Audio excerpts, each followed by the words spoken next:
Hey guys! Welcome back to our channel entitled Negosyo Lang Tayo.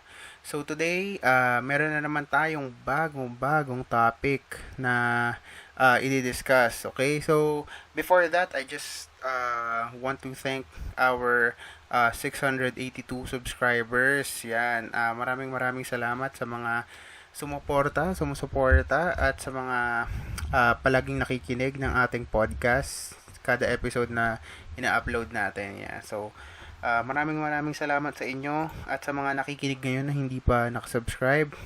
Consider subscribing dahil kung nagustuhan nyo or naging interested guys sa topic na i-discuss natin today, definitely magugustuhan nyo rin mga ibang videos na nandito sa channel natin. So, after this episode, feel free to browse our channel, check for several topics that you might be interested in, and listen to the topics. Okay, so today guys, gusto ko lang i-discuss itong libro na which is very famous for a very long time. Naalala ko nung college pa lang ako, topic na namin to sa mga business class namin. Every business class namin nabo-brought up siya, every mga seminars, mga business seminars, mga topics about business, references. So ito siya, ito yung laging bino-brought up sa atin.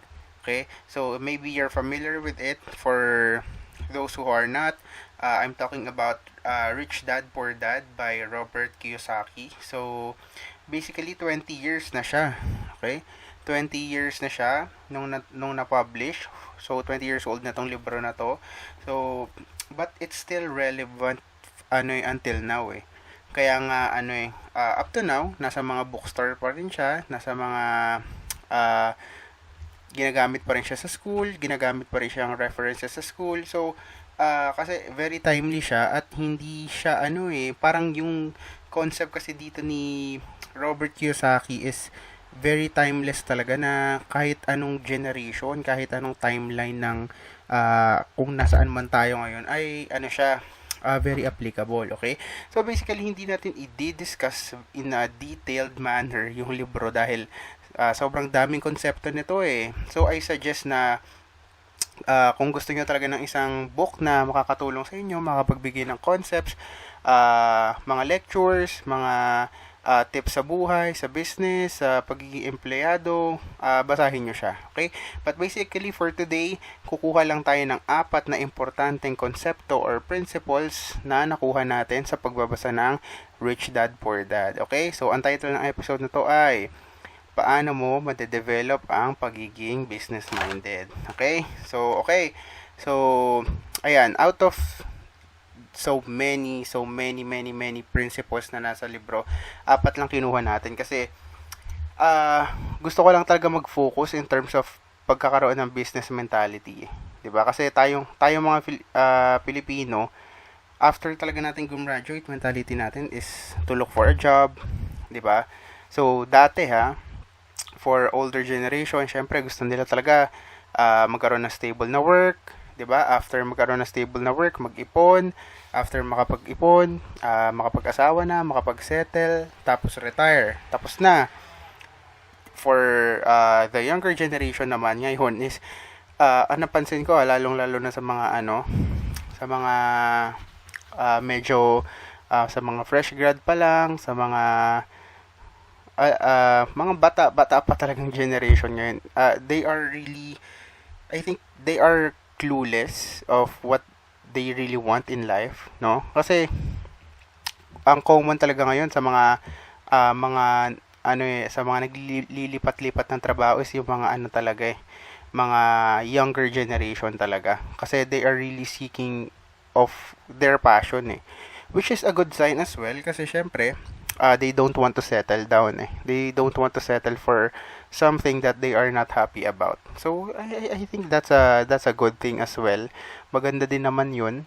But again, meron siyang positive and negative Okay?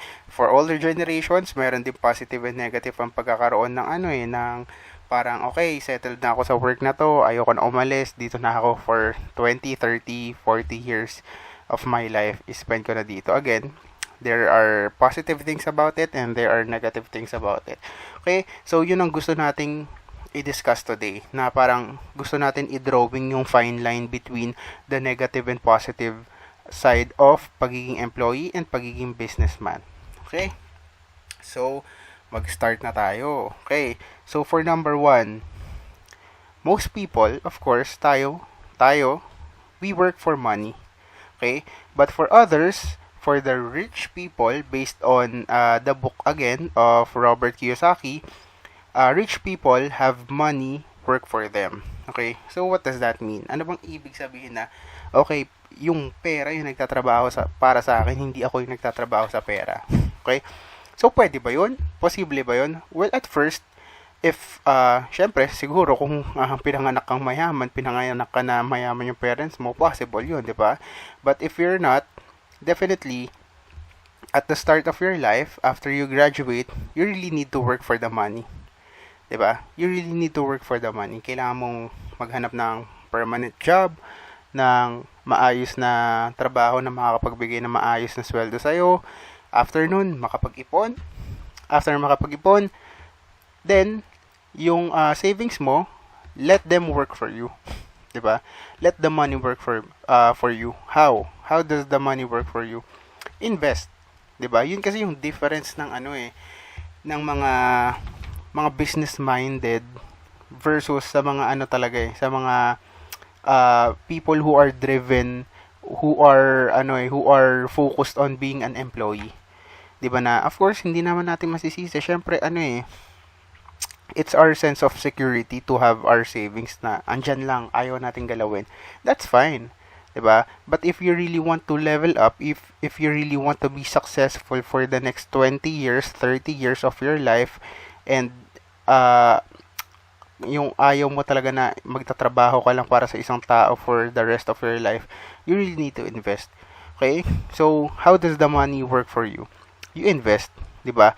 You can invest on stocks, 'di ba? Lalong-lalo na ngayon, guys, na syempre merong pandemic, bagsakan lahat ng stocks. Actually, tumaas na nga 'di ba? Kasi couple of months ago, I think sobrang sobrang bumagsak talaga, pero ngayon nakakabawi na. I have a friend in the US, rin siya nagte-trading din siya ng stocks. So, initially, he invested I think 100,000. Then natalo siya, kasi nga bumagsak. Nag-invest na siya kasi before COVID pa. So nung nagkaroon ng COVID, bumagsak lahat ng stocks, bumagsak din yung pera niya. So from 100k, bumagsak ata siya from to 30 to 40,000. But after a few weeks, a few months, nakakabawi na at bumalik na sa 90,000 yung pera niya. So imagine, nung bumagsak yung pera niya ng 30,000, kung may mga nakabili na ng stock ng panahon na yon, today kumita na agad sila. Okay? So ganun kabilis talaga yung stock market ngayon. Okay? So ganun ka volatile. Of course, it can go up, it can go down, 'di ba? Nobody knows what will happen But again, it's a gamble, it's a risk, and it's the things that na parang yun yung kailangan yung gawin, 'di ba, in order for you to succeed, 'di ba, na parang okay, pwede akong mawala ng pera dito, but at the same time, again, positive and negative, pwede ka rin kumita, 'di ba? And kapag kumita ka, ibig sabihin, ayan, nagtrabaho na yung pera mo para sa iyo, 'di ba? Your money already worked for you at kumita na siya para sa iyo. 'Di ba? Para kang nagkaroon ng isang employee na nagtatrabaho para sa iyo, pagtas kumita, ibibigay na sa iyo yung pera. 'Di ba? So that's what we should do, 'di ba? That's how should money work for us. Okay? So again, there are many things hindi lang stocks 'di ba? You can also you can also invest in insurance, 'di ba? So, syempre, araw-araw tayo lumalabas, lalo na ngayon sa pandemic, 'di ba? Araw-araw tayo lumalabas. Lalong-lalo na sa mga nagtatrabaho pa, 'di ba? Kahit mga nasa bahay lang, may nagkakaroon pa rin ng COVID But again, kung yung pera mo nasa bangko lang, tinamaan ka ng COVID, knock on wood, may nangyari sa iyo masama, hindi ka nakasurvive, may iwan sa family mo? Yung savings mo. Paano kung yung savings mo nasa 100,000 lang or less than? 'Di ba? I think they cannot survive with that kind of money. Plus, gagastos pa sila sa'yo. 'Di ba? Gagastos pa sila sa'yo, hospital bills and all. But kung nag-invest ka sa insurance, again, knock on wood, may mangyari sa'yo, hindi ka makasurvive, may iwanan mo sila ng malaking pera. 'Di ba? Again, parang again, it's the worst thing that can happen, 'di ba? Na parang okay, pwedeng hindi ako makasurvive dito sa sakit na to, but then again, you are secured eh. 'Di ba? You are secured, your family is secured. At the end of the day, mahal natin yung family natin, yung comfort nila, yung iniisip natin. Kaya nga tayo nagtatrabaho araw-araw, lumalabas at may chances we are risking our health every day because nakaka-contact tayo sa iba't ibang tao because we need to work for the money eh. 'Di ba?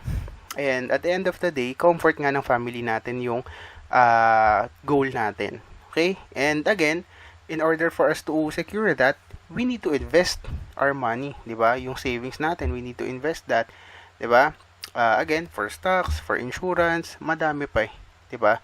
For businesses, although ngayon medyo risky ang business, but then again, 'di ba? Parang yun yung fine line between settling as an employee versus jumping to that to the other path or to the other mountain in which you are going to pursue your dream of becoming a businessman. Okay?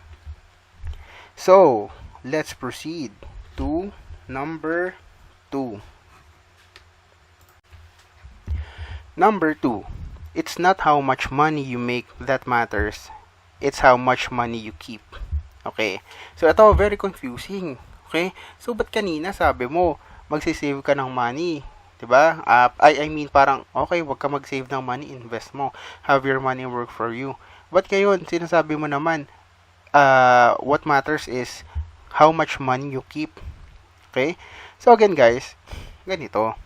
Of course, tulad nga sinabi ko kanina, kung hindi ka naman pinanganak na mayaman, basically at the start of your life, your working life, you need to save money.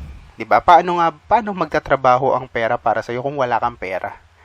'Di ba? So again, pag magsisimula pa lang tayo, we need to save. 'Di ba? We need to save in order for the money to work for us. We need to have money first. Okay? So in terms of pag-iipon, ano ba talaga? 'Di ba? Ano ba talaga? Paano ba mag-ipon? Okay? For example, ito yung sweldo ko. Okay? Sweldo minus expenses, minus household, minus kuryente, minus water, minus gas, gala, minus date, minus ganito, minus ganyan. Natira, savings. Ganun ba?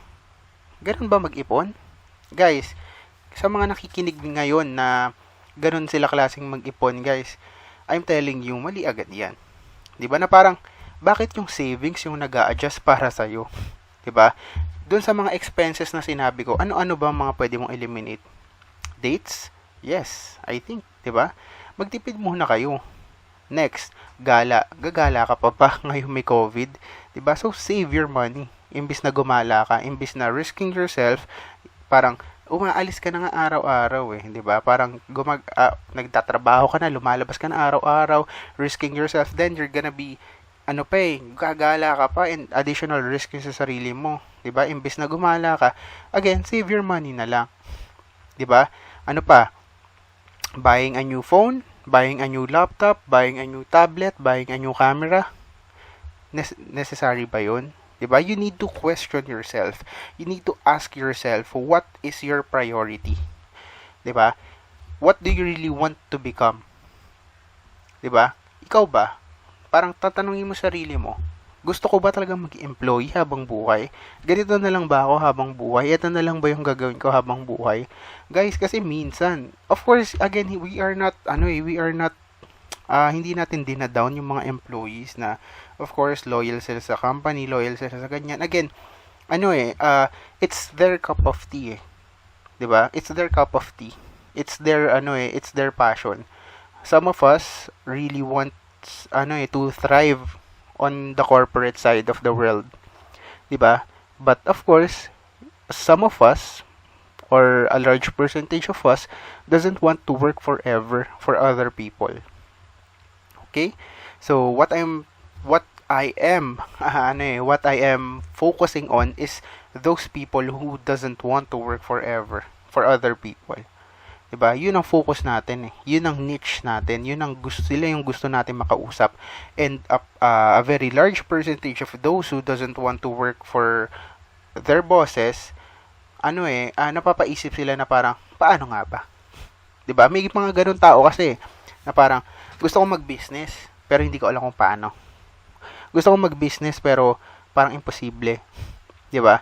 Gusto kong mag-business yearly, monthly, sinasabi mo siyan pero andiyan ka pa rin sa work mo. 'Di ba? Wala ka pa ring savings. Gastos ka pa rin ng gastos. So again, ano ba yung willingness mo to have your own business? Ano ba yung willingness mo to be rich? Ano ba yung willingness mo in order for you to achieve your dreams? 'Di ba? Again, you need to think about it eh. Do you want to prioritize your dream?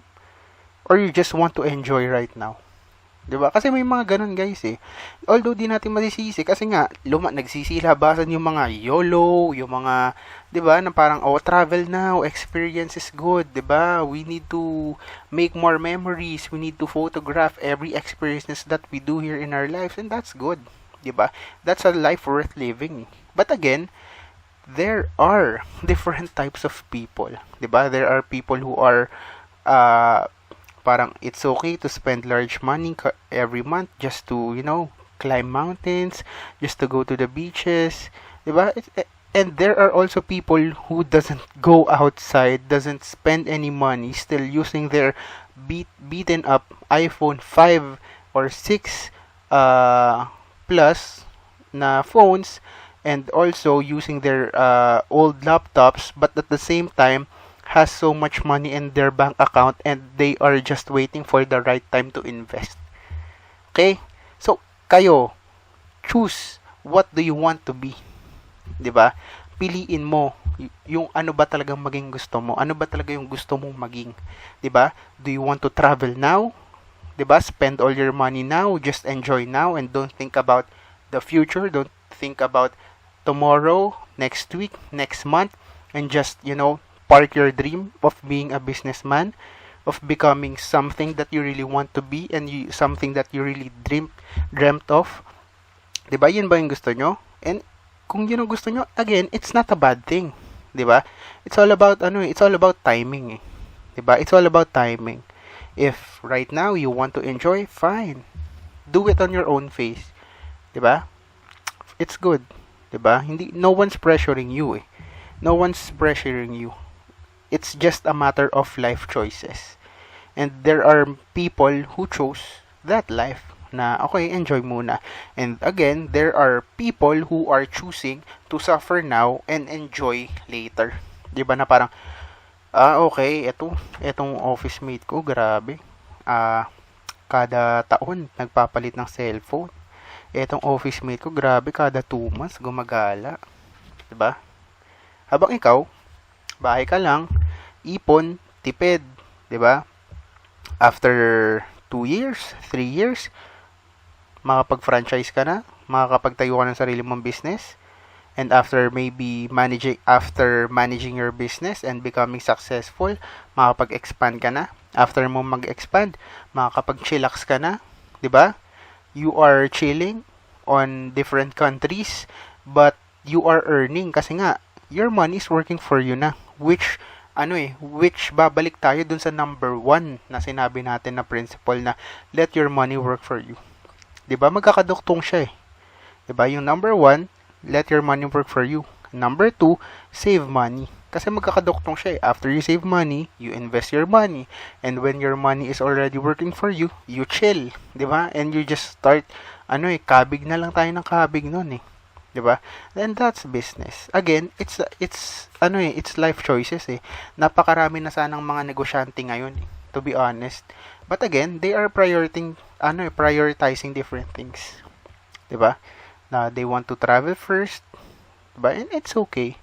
Some people wanted to start their family at a very young age, and it's okay. 'Di ba? Again, it's different perspective. 'Di ba? But to us, yung mga nakikinig ngayon, syempre, I assume that you have this business-minded mentality. That's why you are listening to our podcast today. And this is what I'm suggesting to you. 'Di ba na, okay, it's hard lalo na ngayon na social media, peer pressure na parang I have all these nice things, my friend all has all these nice things. He and his girlfriend are traveling to different countries. Ay, sweet nila. Ako, ganito lang. 'Di ba? Gusto ko bang gumaya? O gusto ko, do I want to, just do my purpose, do what I want, and just save money. 'Di ba? You choose. Again, there are positive and negative for both of options. 'Di ba? There are positive and negative. May positive sa pagta-travel, may positive sa pag-spend ngayon, pag-enjoy. Again, it's all about fulfillment eh. But again, kung gusto mo mag-grind, kung gusto mo mahirapan, kung gusto mo magtrabaho, kung gusto mo talaga makamit yung pagiging negosyante, pagiging successful, pagkakaroon ng rich mentality, well, stay at home and spend and save your money. 'Di ba? Ganun lang 'yun. Okay? Or if you're gonna spend your money, spend it right. 'Di ba? Tulad nga ng stocks, insurance, ganito ganyan, 'di ba? Have your money work for you. Babalik tayo sa number 1. Yun. Okay? So that's number 2. Number 2. Okay? Let's proceed to number 3.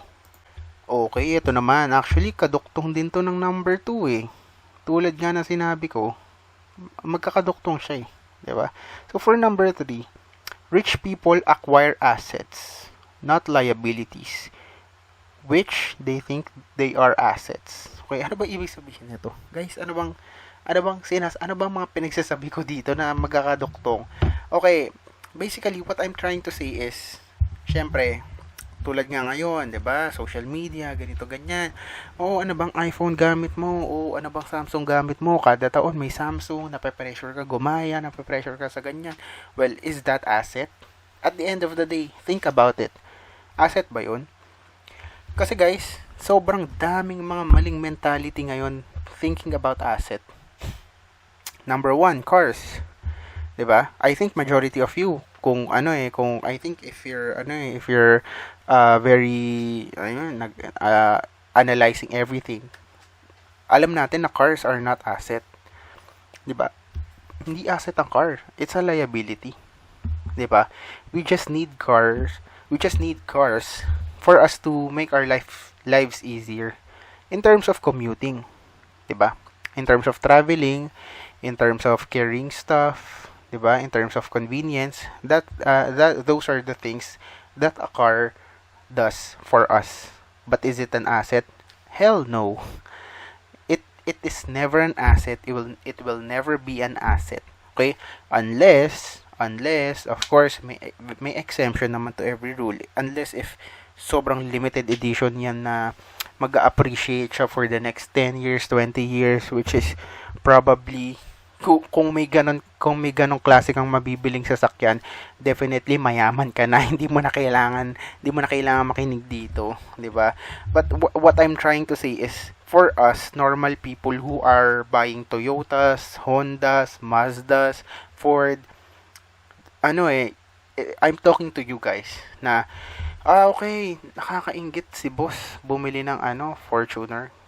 'Di ba? Para ikaw, ma-pressure ka naman. Ay, bibili nga din ako Fortuner. After nun, okay, for example, bumili kang Fortuner na worth 1.8 million. After 5 years, nabayaran mo na siya. Magkano mo siya mabebenta? 900,000, 800,000.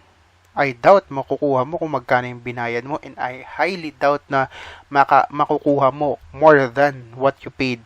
And hindi lang 1.8 million yung binayad mo dyan, ha? That's the car only. Plus the maintenance pa. Plus your maintenance, plus yung battery, plus yung pagpapalit ng gulong, plus your gas, plus yung pagpapalinis, yung car wash. I doubt na for 5 years of paying your car, 1.8 million lang yung nagastos mo talaga. Plus interest pa yan. 'Di ba? Is it an asset? No. 'Di ba? Simple. And guys, when you drive a car out of the dealership, automatically it loses its value already, 'di ba?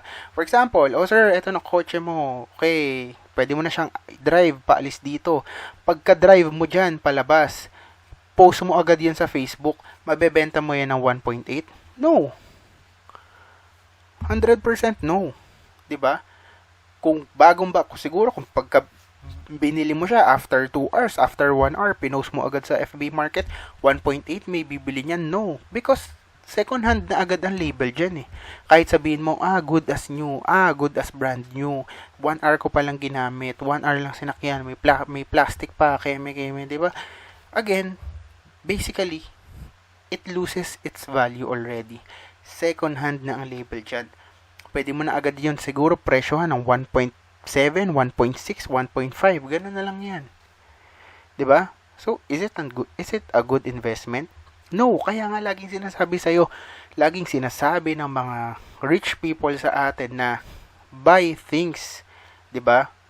With your with what you are able to buy lang, 'di ba? 'Di ba? For example, a Nokia phone does what an iPhone does, 'di ba? Ano bang purpose ng phones, 'di ba? Texting, communicating, 'di ba? Yun lang eh. Ano bang difference ng isang regular watch versus a Rolex watch? Of course, fine, sasabihin, mas maganda yung Rolex, but its purpose, ano ba yung purpose niya? 'Di ba? Purpose niya is, of course, to tell time. 'Di ba? Yung mga 50 pesos, 100 pesos na watch, magagawa din naman yun eh. 'Di ba? And our last example, cellphones. Ito kasi talaga guys, sobrang bilis talaga mag-depreciate ng mga cellphone ngayon. 'Di ba nga? Kung bumili ka ng cellphone ngayong araw na to, ibebenta mo agad bukas, good as new. Picturean mo agad yung unit. Magde-depreciate na agad yan. Bakit? Inalis mo na yung plastic eh. 'Di ba? Inalis mo na yung plastic para picturean yung item. 'Di ba? So, next, wala na. Yung original price mo dun sa iPhone na binili mo or Samsung na binili mo, hindi mo na makukuha. Unless, rumekta ka kay supplier, tapos nagbebenta ka talaga directly ng mga sealed products, di ba? But then again, those aren't assets. Di ba? So, what I'm trying to say here is, let's evaluate our purchases. Di ba? Let's evaluate our purchases and what do we call assets. 'Di ba? Na parang kasi may mga ganun eh, may mga ganun tao na I bought a car. Na parang ba't bumili ka ng car? 'Di ba? May car ka naman. No, it's okay. Asset ko 'yan. Hell no, it's not an asset. No, it's a liability. 'Di ba? Yung mga papalit-palit ng phone, iniipon ko tong phone ko. Asset ko 'yan. No, it's not. An asset, 'di ba? Asset. 'Di ba? What does that mean? Asset is still has value, 'di ba? An asset gives you more than what you paid for. 'Di ba? Yun yung matatawag mong asset. 'Di ba? Ano ba mga totoong asset talaga? Maybe land. 'Di ba? For example, sa mga guys sa mga siguro mga 10 years ago, 15 or 20 years ago, sa mga taong nakabili ng lupa sa bandang Cavite, which is ngayon sobrang nagiging parang nagiging na siya, Metro Manila na siya eh, 'di ba? Ang dami ng mga establishment sulputan sa Cavite. Nag-appreciate yung value ng lupa nila, 'di ba? And also a very good example is I have may kakilala ko, bumili siya ng lupa. I think that was maybe 40 years ago. Yung value ng lupa na yun was 50,000. So, binili niya yun ng 50,000 pesos and ngayon, ang value niya ngayon is, I think, nasa 2 to 3 million pesos. 'Di ba? Although, okay, fine, 40 years, 30 years, hindi ganun masyado kalaki. But again, nag-appreciate siya and we can label that as asset. 'Di ba? Not liability. Yung car, pag bumili kang car, 10 years, nandiyan pa ba yan? 20, 30 years, nandiyan pa ba yan? I think wala na. 'Di ba? Na pira-piraso na yan. Okay? So, yun, that's what we are really trying to say here, 'di ba? If you're gonna be making a big purchase, a big decision, 'di ba? A big investment na okay, a large portion of your savings kukuhanin mo in order to purchase this, 'di ba? Evaluate yourself. 'Di ba? Think about it. Is it really an asset? 'Di ba? Or ano lang, just for show, 'di ba? So ayun, think about it, 'di ba? Always label the things that you buy, 'di ba? Asset ba siya or ano? And double check, 'di ba? Think about it before we purchase. Okay? So that's number 3. Okay? Now, let's proceed to our last principle and number 4. Okay. Our number 4 and last principle is working all your life for someone else can lead to financial struggles. Okay, paano ba yun? 'Di ba? Ano ibig sabihin nun? Working all your life for someone else can lead to financial struggle. Para to sa mga taong buong buhay nila binigay nila doon sa binigay nila sa mga employer nila, 'di ba? Para to sa mga employee na talagang nag-OT ng libre, OTY, 'di ba? Pumapasok kahit weekends just for their jobs. 'Di ba? Compare yourself. For example, ikaw, you are for example 8 hours a day. 'Di ba? For example lang.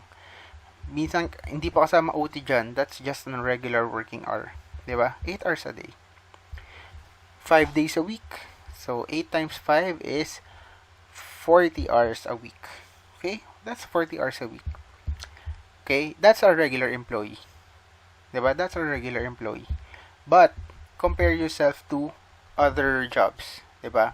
Yung mga flexi yung time, yung oras. For example, mga real estate agents, 'di ba?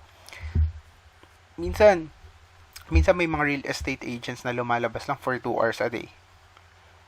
3 hours a day or half day lang, 'di ba? But kung sobrang galing nila, makakabenta sila ng mga 3 or 2 properties a week or a month, 'di ba? How much will they earn? Maybe 100,000 or more, 'di ba? Ikaw, working 40 hours a week, how much will you earn? 20,000, 25,000, 30,000, 'di ba? And and you want to stay there until 40 years, 50 years? 'Di ba? Think about it. 'Di ba? I'm not trying to say na quit your job. I'm not trying to say that, but manage your time properly. 'Di ba? Kung 8 hours ka lang, 8 hours ka lang. 'Di ba? After 8 hours, what will you do? Sleep? Travel? 'Di ba? Facebook, YouTube, yung magagawin mo? No. Manage your time properly. After 8 hours, pagka-uwi mo, find time, 'di ba? To invest on other things. Tulad ng YouTube channel. Try to to create your own YouTube channel after work, 'di ba? Mag-vlog kayo, mag-upload kayo, 'di ba? It's not hindi naman mahal ang mag-vlog 'di ba? All you need is cellular phone, 'di ba? Laptop, edit lang, upload, yun lang. 'Di ba? Or if you can teach English, go. 'Di ba? Pwede kang mag-apply sa mga 5-1 Talk, 'di ba? Sa mga online schooling, 'di ba? All I'm trying to say here is let's manage our time properly kasi yung time kapag yan lumipas na, wala na yan eh. Tulad ngayon, nakikinig kayo sa akin, yung 20 minutes or 25 minutes na spend nyo sa pakikinig sa akin, hindi nyo na mababalik yan. But again, worth it ba? Worth it ba na nag-spend kayo ng 25 to 30 minutes dito sa podcast natin? And again, worth it ba na nag-spend ka ng 10 hours a day or more than sa work mo? Na pupasok kang 8 o'clock, umuwi ka 8 o'clock din? 'Di ba? And you're still earning 25,000 a month.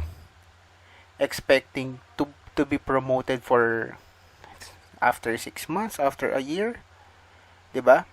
Kung dun sa 2 hours na extra mo, out of the 10 hours, ginamit mo sa pag-iisip ng business, 'Di ba? Pakikipag-collaborate with your friends, investing on stock market, learning on stock market, investing on insurance, 'di ba? Or doing other things, 'di ba? And I think that's more worth it, 'di ba? Kasi guys, let's always remember, although syempre mahal na mahal natin yung mga trabaho natin. Syempre, 'di ba? Lalong-lalo na ngayon, kailangan talaga natin mahalin yung mga trabaho natin. But then again, we are all replaceable at the end of the day. 'Di ba? Kapag umabot ka ng 60, kailangan mo na talaga mag-retire, 'di ba?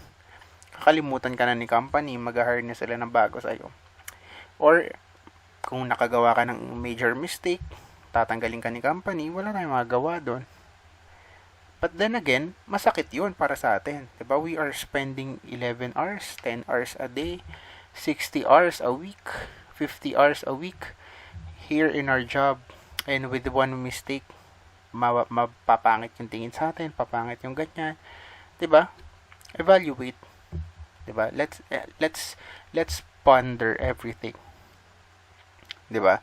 All I'm trying to say here is, again, manage your time properly. 'Di ba? Don't spend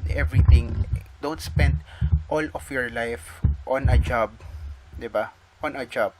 Create your own, 'di ba? Create jobs, invest, 'di ba? Save. 'Yun lang. That's what we are trying to say here on number 4. Okay?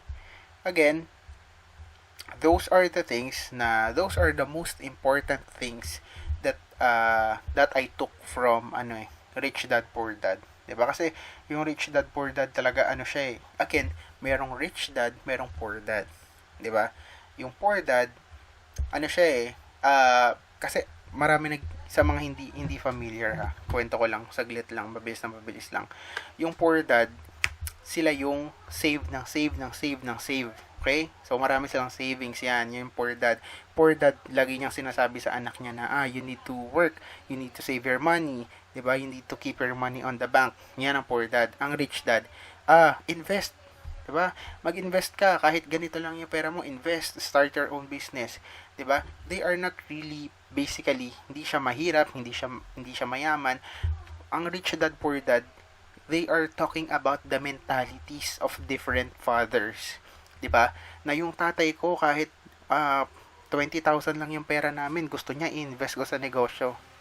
'Di ba? Versus yung tatay ko, 500,000 na ipon namin, ayaw pa namin muna mag-invest sa negosyo, gusto muna namin i-save dito. Save lang muna sa bank, nakakatakot kasi mag-invest. So, those are two different things, 'di ba? Magkaibang tao, magkaibang perspective, magkaibang opinion, 'di ba? That is Rich Dad Poor Dad. Kaya ito yung mga concept natin. 'Di ba? Employee versus doing business. 'Di ba? Pag-iipon versus investing. Spending on the wrong things versus spending on the right things. 'Di ba? Contrasting. But again, may positive, negative. 'Di ba? May pros and cons. Lalong-lalo na sa panahon ngayon, 'di ba? May pros and cons talaga 'yan eh. 'Di ba? Lalo na ngayon, lockdown, 'di ba? Ang daming nagsasabi na ay, buti na lang nakapag-travel ako. Ay, buti na lang na nagamit ko to, nabili ko to, 'di ba? Hindi natin alam kung ano pang mangyayari sa atin. But then again, end of the day, it's all about looking forward. 'Di ba? It's all about looking forward. 'Yun lang. And again, hindi natin masisisi yung iba na ganun yung mentality, it's their life. But again, kung nakikinig ka dito ngayon, I assume na you really want to have a business mindset a mentality that is focused towards doing business and reaching your dreams. Okay? And I suggest na you do the 4 principles. Okay? Isa buhay nyo yan. 'Di ba? Always remember, lahat ng actions nyo, always think about it. Every time you buy a mobile phone, nape-pressure ka na kailangan mo bumili ng cellphone kasi ganito, ganyan, 'di ba? Nape-pressure ka na ikaw, commute yung mga office mate mo nakakotse, 'di ba? Think about it. 'Di ba? What is your purpose? What is your long-term goal? What is the goals of goals? 'Di ba? Hindi lang yung goal mo ngayon, hindi lang yung papogi mo ngayon.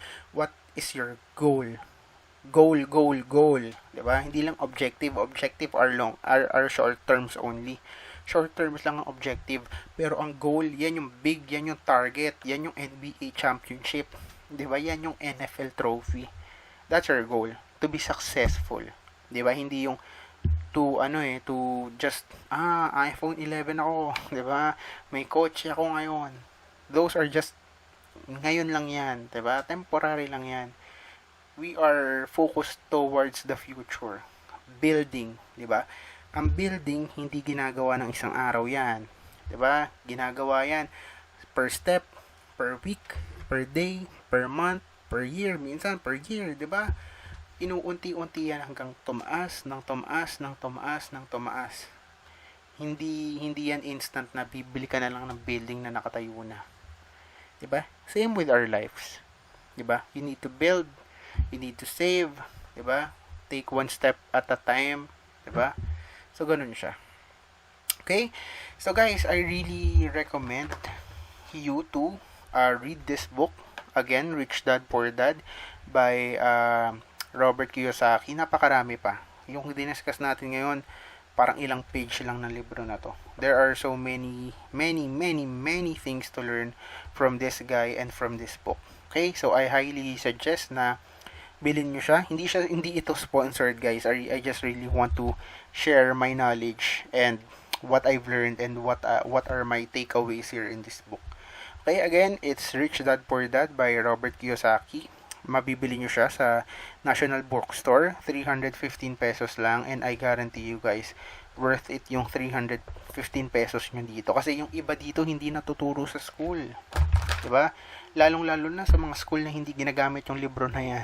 'Di ba? May mga ganong school eh, 'di ba? Iba mga talaga eh, mga more on principles lang, yung mga based on research, 'di ba? So, again, ito kasi based on experience.